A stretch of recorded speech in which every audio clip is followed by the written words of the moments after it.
Hello दोस्तों, आप सभी का स्वागत है इसका टेक्निकल क्लासेस में। तो चलिए दोस्तों, आज बात करने वाले हैं कंप्यूटर इवोल्यूशन एंड डेवलपमेंट, यानी कि कंप्यूटर का उद्भव एवं विकास का सभी प्रकार के प्रश्न को देखते हुए आगे बढ़ेंगे। साथ ही साथ प्रीवियस पेपर पे भी बात करेंगे किस प्रकार का यानी कि क्वेश्चंस में पेपर फंसा था। तो चलिए, आप लोग वीडियो में इन तक जरूर बने रहिएगा। बहुत सारा स्टूडेंट का कमेंट था कि सर कंप्यूटर का भी वीडियो लाइए, तो आप लोगों के बीच जो है आज जो है कंप्यूटर का यानी कि क्लास होगा। तो आप लोग वीडियो में इन तक जरूर बने रहिएगा। साथ ही साथ अगर यूपीपीसीएल टी2 का तैयारी कर रहे हैं और अभी तक इस चैनल को सब्सक्राइब नहीं किए हैं तो चैनल को सब्सक्राइब जरूर कर दीजिएगा। तो चलिए, आज का सबसे पहला प्रश्न से स्टार्ट करते हैं। पहला प्रश्न दिया है, निम्नलिखित में से किसका उपयोग जो है दूसरी पीढ़ी के कंप्यूटर में किया गया था। ठीक है, यानी कि कहने का मतलब ये हुआ क्वेश्चंस का, यानी कि सेकेंड जनरेशन जो था, ठीक है, यानी कि सेकेंड जो जनरेशन था वो कंप्यूटर का, उसमें हम किसका प्रयोग किए थे। तो सबसे पहले यानी कि अगर जनरेशन की बात किया जाए तो सेकेंड जनरेशन, उसके बाद जो है यानी कि थर्ड जनरेशन, उसके बाद जो है फोर्थ जनरेशन, उसके बाद जो है फाइव्थ जनरेशन। ठीक है, तो सभी यानी कि बहुत सारे अलग अलग तकनीक का जो प्रयोग किया गया था, कुछ इंस्ट्रूमेंट का भी प्रयोग किया गया था, उसके बारे में पूछ रहा है। तो फर्स्ट जनरेशन में जो प्रयोग किया गया था दोस्तों, ठीक है ना, पहला जनरेशन में जो प्रयोग किया गया था वैक्यूम ट्यूब का प्रयोग किया गया था। किसका? वैक्यूम यानी कि ट्यूब जो था उसका प्रयोग किया गया था। अब रही बात यानी कि दूसरा नंबर पे जो आता है, ठीक है ना, दूसरा नंबर पे जो आता है दोस्तों, ठीक है, और दूसरा नंबर पे जो आया था जो था वो ट्रांजिस्टर था। क्या था? ट्रांजिस्टर था। ये ध्यान में रखिएगा, ट्रांजिस्टर। दूसरा नंबर पे जो था वो क्या था? ट्रांजिस्टर था। ठीक है, और तीसरा नंबर पे जो था दोस्तों जो प्रयोग किया था, ठीक है, आईसी का प्रयोग किया गया था। ठीक है, चौथा नंबर पे जो है यानी कि वी एल एस आई का, और उसके बाद जो प्रयोग किया गया था पांचवा पे ULSI का। ठीक है, तो ये सब इसी सब का जो प्रयोग किया गया था और काफ़ी इम्पोर्टेंट है और इससे जो है प्रश्न बनेगा भी। तो आप लोग जरूर नोट कॉपी पेन लेकर के बैठिए और जो बोल रहे हैं आप लोग जरूर नोट कर लीजिए। इससे बाहर कुछ ही यूपीपीसीएल टी2 में जानने वाला नहीं है।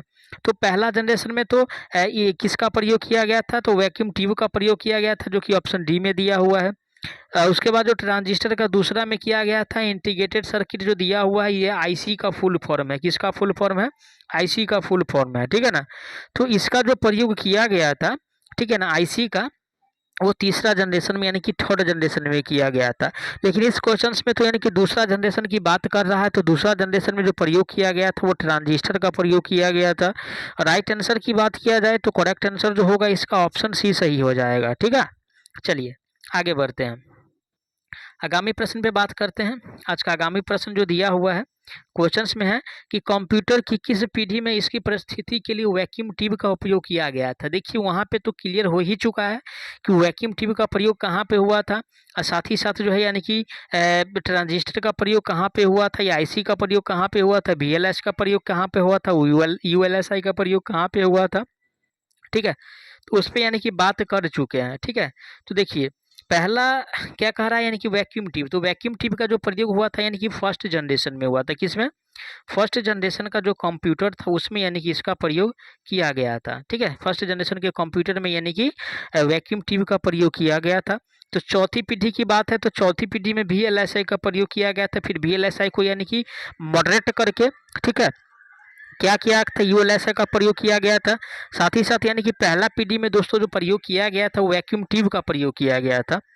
ऑप्शन बी राइट हो जाएगा सेकेंड का। ठीक है, वैक्यूम ट्यूब, क्योंकि पहला जो है पीढ़ी में वैक्यूम ट्यूब का ही प्रयोग किया गया था। ठीक है, तीसरा पीढ़ी की बात है तो तीसरा पीढ़ी में यानी कि आईसी का प्रयोग किया गया था, और दूसरा पीढ़ी की बात है तो इसमें ट्रांजिस्टर का प्रयोग किया गया था। ठीक है सॉरी, तो ये ध्यान रखिएगा क्योंकि प्रश्न देख सकते हैं आप लोग किस प्रकार से यानी कि एग्जाम में बनता है। और आज का फिर से अगला प्रश्न दिया हुआ है क्वेश्चंस में, कह रहा है कि कंप्यूटर की किस पीढ़ी में इसके विद्युत परिपथ के लिए इंटीग्रेटेड सर्किट चिप का प्रयोग किया गया था। देखिए दोस्तों, यानी कि बार बार वही प्रश्न आ रहा है जो मैं पहला ही वीडियो में यानी कि जिक्र कर चुका हूँ कि पहला जनरेशन में किसका प्रयोग था, दूसरा में किसका प्रयोग था, तीसरा में किसका प्रयोग था, चौथा में किसका प्रयोग था, पांचवा में किसका प्रयोग था, है ना। तो तीसरा का बात कर रहा है। ठीक है, यानी कि थर्ड जनरेशन का बात कर रहा है। ठीक है, किसका? यानी कि थर्ड जनरेशन का बात कर रहा है। और थर्ड यानी कि जनरेशन में जो प्रयोग किया गया था, ठीक है, वो जो प्रयोग किया गया था दोस्तों, ठीक है, वो आईसी का प्रयोग किया गया था। और आईसी का फुल फॉर्म भी एग्जाम में आता है, तो इसका जो फुल फॉर्म होता है आईसी का यहाँ पे लिख देते हैं, ठीक है। आईसी का जो फुल फॉर्म होता है इंटीग्रेटेड सर्किट होता है, ठीक है, इंटीग्रेटेड, ठीक है, इंटीग्रेटेड यानी कि सर्किट होता है। क्या होता है? इंटीग्रेटेड सर्किट होता है आईसी का फुल फॉर्म। और ये भी प्रश्न जो है यूपीपीसीएल टी2 में पूछ चुका है। तो अब रही बात यानी कि जो आईसी का प्रयोग हुआ था तीसरा पीढ़ी में, ऑप्शन किस में दिया है? तीसरा पीढ़ी ऑप्शन डी में दिया है। करेक्ट आंसर की बात किया जाए तो ऑप्शन इसका यानी कि डी सही हो जाएगा, है ना। चलिए आगे बढ़ते हैं।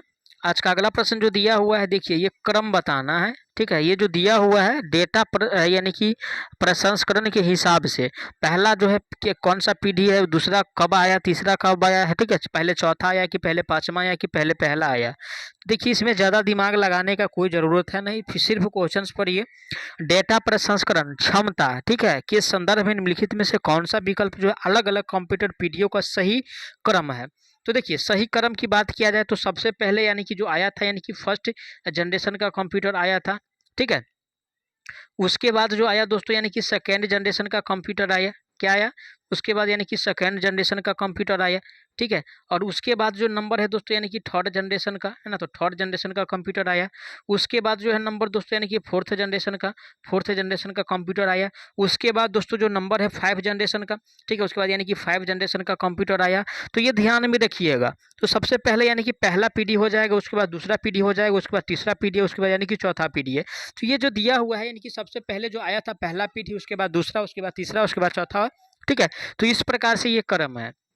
और मैं बता दूं कि 2015 तक, है ना, 2015 तक ये प्रश्न पूछ चुका है यूपीपीसीएल टू में। और इस बार भी पूछने की संभावना है। तो 2015 तक जो कंप्यूटर का जनरेशन था वो कितना जनरेशन था? तो 2015 तक जो कंप्यूटर का जनरेशन था दोस्तों वो 5th जनरेशन था। कितना था? 5th जनरेशन था, ठीक है। यानी कि 5th जनरेशन जो है 2015 तक यानी कि वो प्रयोग हो चुका था, ठीक है, 5 जनरेशन का। अब चलिए अगला प्रश्न पे चलते हैं। अगला प्रश्न जो दिया हुआ है ना, 5 नंबर में कह रहा है कि तीसरी पीढ़ी के कंप्यूटर में आईसी के इस्तेमाल का प्रारंभ किया गया था। आईसी का पूरा नाम क्या? देखिए इससे पहले भी यानी कि जिक्र कर चुके थे कि आईसी के बारे में। तो आईसी क्या है? तो सबसे पहले इस पर भी एक और पॉइंट यानी कि एक और गहरा से बात कर लेते हैं। तो सबसे पहले इसमें आईसी का फुल फॉर्म पूछ रहा है। तो इंटीग्रेटेड सर्किट होता है। क्या होता है?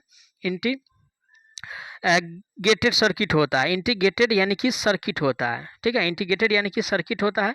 अब रही बात यानी कि आईसी जो बना होता है वो सेमी कंडक्टर से बना होता है। किससे? सेमी कंडक्टर पदार्थ से मिलकर यानी कि आईसी बना होता है। ये भी ध्यान में रखिएगा, हो सकता है पूछते कि आईसी किससे बना होता है। अब रही बात कि ए में जो दिया हुआ है यानी कि इनोवेटेड सर्किट दिया है, तो इनोवेटेड सर्किट नहीं होता है ना। उसके बाद जो है यानी कि इंटीग्रेटेड कंप्यूटर, तो कंप्यूटर नहीं होता है, ठीक है। इनोवेटेड चिप भी नहीं होता है। इसका फुल फॉर्म ये जो होता है दोस्तों यानी कि इंटीग्रेटेड सर्किट होता है, जो कि ऑप्शन सी में दिया है। करेक्ट आंसर की अगर बात किया जाए तो राइट आंसर जो सही होगा ऑप्शन इसका सी सही हो जाएगा। आगे बढ़ते हैं। अगला प्रश्न दिया है कि पाइथन निम्नलिखित में से किस प्रोसेसिंग लैंग्वेज जनरेशन से संबंधित है? कौन सा है भाई? तो पाइथन है ना। पाइथन की बात कर रहा है, ठीक है। और पाइथन की अगर बात किया जाए तो पाइथन जो दोस्तों यानी कि संबंधित है, ठीक है, यानी कि कौन सा जनरेशन से संबंधित है? तो पाइथन दोस्तों जो संबंधित है वो चौथा पीढ़ी से, ठीक है, यानी कि 4th जनरेशन से, ठीक है, चौथा यानी कि पीढ़ी से ये संबंधित है, ठीक है। कौन सा? यानी कि 4 नंबर का जो पीढ़ी था यानी कि उससे संबंधित है पाइथन। तो पहला पीढ़ी से नहीं संबंधित है ना, यानी कि दूसरा पीढ़ी से संबंधित है ना तीसरा पीढ़ी से। ओनली फॉर पाइथन जो संबंधित है वो तीसरा पीढ़ी से संबंधित है, जो कि ऑप्शन बी में है। करेक्ट आंसर की बात किया जाए तो ऑप्शन इसका भी सही हो जाएगा। आगे बढ़ते हैं। आज का अगला प्रश्न दिया हुआ है कि निम्नलिखित विकल्पों को उसकी डेटा संसाधन क्षमताओं के आधार पर आरोही क्रम में व्यवस्थित करना है, ठीक है। तो सबसे पहले यानी कि पावरफुल के हिसाब से, यानी कि जो वर्क करता है, यानी कि किसका पास यानी कि कितना कैपेसिटी है उसके हिसाब से क्या करना है भाई? तो व्यवस्थित करना है। तो मैं बता दूं सबसे पहले जो आया था कंप्यूटर, है ना, सबसे पहले जो कंप्यूटर था, ठीक है, वो माइक्रो था। क्या था? MICRO, ठीक है, माइक्रो था। उसके बाद जो नंबर आता है मिनी कंप्यूटर का, ठीक है, मिनी कंप्यूटर का, ठीक है। उसके बाद जो नंबर आता है मेन फ्रेम का। किसका? मेन फ्रेम का। ये ध्यान में रखिएगा। सबसे पहले माइक्रो आया, उसके बाद मिनी आया, उसके बाद यानी कि मेन फ्रेम आया। तो ये इसका क्रम है, ध्यान में रखिएगा। इससे प्रश्न इस बार बनेगा और हाल में बनेगा। और ये प्रश्न बना हुआ है और 2021 में ये प्रश्न जो है यानी कि पूछा हुआ है शिफ्ट 2 में। तो देखिए ऑप्शन ए में तो कह रहा है मेन फ्रेम, तो पहले मेन फ्रेम तो आया नहीं था, ठीक है। बी में कह रहा है माइक्रो, तो पहले माइक्रो भी नहीं होगा। सी में तो कह रहा है मिनी, तो मिनी भी पहले नहीं आया था, पहले तो माइक्रो कंप्यूटर आया था, उसके बाद जो है यानी कि मिनी आया था, उसके बाद जो है मेन फ्रेम आया था। तो करेक्ट आंसर जो दिया हुआ है ऑप्शन सी में दिया है, करेक्ट आंसर जो होगा इसका यानी कि राइट सी सही हो जाएगा। आगे बढ़ते हैं आज का अगला प्रश्न पे। अगला प्रश्न दिया है इनेक और इडीवेक आदि डैश पीढ़ी के कंप्यूटर के उदाहरण है, ठीक है। क्या है? इनेक है, उसके बाद जो इडीवेक है, ये सब जो जो कंप्यूटर है दोस्तों, ठीक है, ये सब जो कंप्यूटर है ये फर्स्ट जो है ना यानी कि फर्स्ट जनरेशन, ठीक है, फर्स्ट जनरेशन का ये सब कंप्यूटर है। क्या है? फर्स्ट जनरेशन का कंप्यूटर। अगर आप लोग थ्योरी पढ़े होंगे तो आप लोगों को आसानी से समझ में आ जाएगा। तो चलिए मैं थ्योरी भी बताने का प्रयास करूंगा और आप लोग जरूर ध्यान रखिएगा, ठीक है। तो पहला पीढ़ी जो दिया हुआ है ऑप्शन सी में, राइट आंसर जो होगा इसका यानी कि सी सही हो जाएगा। तो चलिए कुछ थ्योरी पे भी बात कर लिया जाए। तो सबसे पहले यानी कि इस चैप्टर से जो आएगा प्रश्न दोस्तों, अब किसके बारे में आएगा, जरूर पढ़ लीजिएगा। किसके बारे में आएगा? अब किसके बारे में आएगा, ठीक है। किसके बारे में? अब किसके बारे में आएगा, ठीक है। क्या है? अब किस है। अब किस के बारे में प्रश्न कैसे बनेगा, ये कब आया था? तो दोस्तों लगभग जो है ये 3000 है ना, 3000 ईसा पूर्व में, ठीक है। 3000 ईसा पूर्व में जो है यानी कि ये इसका निर्माण हुआ था। साथ ही साथ बता दूं कि अबकेस को जो है दोस्तों यानी कि जापान में है ना, जापान में जो इसका नाम था और चीन में जो इसका नाम था काफ़ी इम्पोर्टेंट है। तो जापान में दोस्तों जो इसको कहा जाता था, ठीक है ना, जापान में जो अबकेस को जो कहा जाता था वो सरोबान कहा जाता था। क्या कहा जाता था? सरोबान कहा जाता था, ठीक है, सरोबान कहा जाता था। और चीन में जो कहा जाता था अबकेस को, वो सुआन पान कहा जाता था। क्या?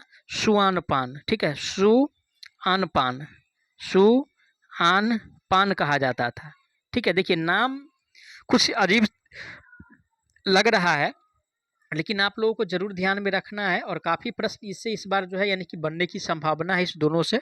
तो इसको यानी कि मिस करके नहीं जाना है। जापान में इसको सरोबान कहा जाता था और यानी कि चीन में दोस्तों इसको जो है सुआनपान कहा जाता था, ठीक है। तो इससे 2-3 प्रश्न बन रहा है। उसके बाद जो आया था जो दोस्तों, ठीक है ना, उसके बाद जो आया था अब के इसके बाद जो नंबर है दोस्तों वो पंच कार्ड का है, ठीक है। किसका है? पंच कार्ड का है, ठीक है। इससे पहले कुछ और आया था। इससे पहले जो आया था दोस्तों यानी कि अबकेस के बाद जो आया था, ठीक है ना, अबकेस के बाद जो आया था दोस्तों यानी कि पास्कल आया था। क्या आया था? पास्कलाइन आया था, ठीक है। क्या आया था इस पे बात कर लेते हैं पहले, पास्कल लाइन पे, ठीक है, पास्कल लाइन पे। इसके बाद यानी कि अबकेस के बाद नंबर आता है इसका, जो जो इम्पोर्टेंट है हम उसके बारे में बता रहे हैं, ठीक है। तो इसके बाद जो नंबर आता है पास्कल लाइन का, ये दोस्तों लगभग 1642 ईस्वी में, ठीक है, इसका यानी कि निर्माण हुआ था। कब हुआ था निर्माण? 1642 ईस्वी में निर्माण हुआ था। और ये पहला जो है दोस्तों, ठीक है, ये भी जान लीजिएगा, ये पहला जो है ना, ये जो है पहला ऑटोमेटिक कैलकुलेटर है। क्या है?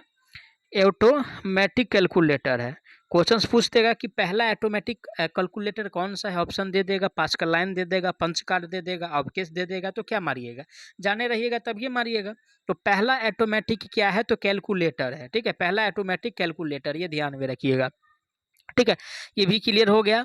अब जो नंबर आता है दोस्तों, ठीक है, वो पंच कार्ड का आता है। क्या है? यानी कि पंच कार्ड, ठीक है, पंच कार्ड, ठीक है, पंच कार्ड का नंबर आता है। तो देखिए इसका भी अलग अलग नाम है, ठीक है। तो पंच कार्ड का अलग नाम की अगर बात किया जाए दोस्तों, ठीक है, पंच कार्ड का जो अलग नाम की अगर बात किया जाए तो पहला जो है इसको कहा जाता है हेलोरिथ कार्ड। क्या? हेलोरिथ, ठीक है, हेलोरिथ कार्ड कहा जाता है, ठीक है, हेलोरिथ कार्ड कहा जाता है। और दूसरा जो है दोस्तों, आप लोगों को कभी कभी यानी कि इसको जो बोला जाता है ना, ये हेलोरिथ कार्ड तो हो गया। उसके बाद दोस्तों इसको आईबीएम कार्ड भी कहा जाता है। क्या? आईबीएम कार्ड, है ना, आईबीएम कार्ड। तो देखिए पहला हो गया कि आप इसको जो है हेलोरिथ कार्ड भी कहा जाता है पंच कार्ड को, उसके बाद जो आईबीएम कार्ड भी कहा जाता है, ठीक है। तो ये सब ध्यान में रखिएगा, काफ़ी इंपॉर्टेंट है और प्रश्न जो है इस सबसे बनेगा। पंच कार्ड को एक बार फिर से जो है बुक खोल करके आप लोग पढ़ लीजिएगा, ठीक है। उसके बाद जो अबकेस को पढ़ना है, अबकेस के बारे में तो वैसे बता भी दिए, वैसे सब के बारे में बता दिए हैं, लेकिन पढ़ना जरूर है, ठीक है ना। जब तक अपने से नहीं पढ़िएगा, है ना, या तो नोट्स बनाइए, तो आप लोगों को बहुत ज़्यादा फायदा होने वाला है, ठीक है। उसके बाद दोस्तों जो आया था, ठीक है, डिफेंस इंजन आया था। क्या आया था? डिफेंस इंजन, ठीक है, डिफेंस इंजन आया था, ठीक है। डिफेंस इंजन आया था दोस्तों लगभग जो है 1822 ईस्वी में। कब? 1822 ईस्वी में आया था। ठीक है, कब आया था? 1822 ईस्वी में आया था डिफेंस इंजन। हो सकता है इसका यानी कि डेट पूछ ले कि यानी कि डिफेंस इंजन जो आया था कब आया था। तो डिफेंस इंजन जो आया था दोस्तों 1822 ईस्वी में आया था। ठीक है ना। और ये जो है डिफेंस इंजन जो है ऑटोमेटिक कैलकुलेटर ये भी था। ठीक है, मैकेनिकल ऑटोमेटिक कैलकुलेटर ये था। ठीक है, उसके बाद जो नंबर आता है दोस्तों एनालिटिकल इंजन का, किसका आता है? एनालिटिकल इंजन का आता है। किसका? ठीक है, एनालिटिकल। ठीक है, एनालिटिकल इंजन का आता है। ये ध्यान से पढ़िएगा इस सबको, है ना। बार बार प्रश्न बनेगा क्योंकि आप लोगों को कंप्यूटर पास करना है, तभी आप लोगों का टेक्निकल चेक होगा। तो ये जो आया था दोस्तों, ठीक है, ये तो आया था दोस्तों 1833 ईस्वी में। लेकिन इससे जो है यानी कि इस पे क्या है कि कुछ कार्य करके, ठीक है, कुछ यानी कि जो जैसे कुछ पार्ट जो है स्लो काम करता था, उसमें कुछ जोड़ा गया। ठीक है ना। तो ये करके जो है इसको जो लॉन्च किया गया था वो 1834 में किया गया था। ठीक है, कब किया गया था? 1834 में किया गया था। और किसके द्वारा किया गया था तो ये भी जान लीजिए। ठीक है, तो कंप्यूटर का जो जनक कहा जाता है, किसे कहते हैं? तो चार्ल्स बेबेज को कहते हैं। किसको?